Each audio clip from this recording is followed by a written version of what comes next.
Jackson has issued a severe thunderstorm warning for northwestern County in central Mississippi, south central Watauga County in central Mississippi, northeastern Madison County in central Mississippi, until 4 p.m. Central Daylight Time.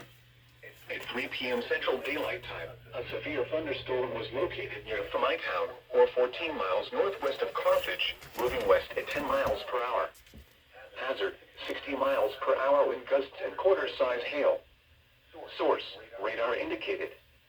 Impact, hail damage to vehicles is expected. Expect wind damage to roofs, siding, and trees. This severe thunderstorm will be near Camden around 3:45 p.m. Central Daylight Time. Cameron around 3:50 p.m. Central Daylight Time. For your protection, move to an interior room on the lowest floor of a building.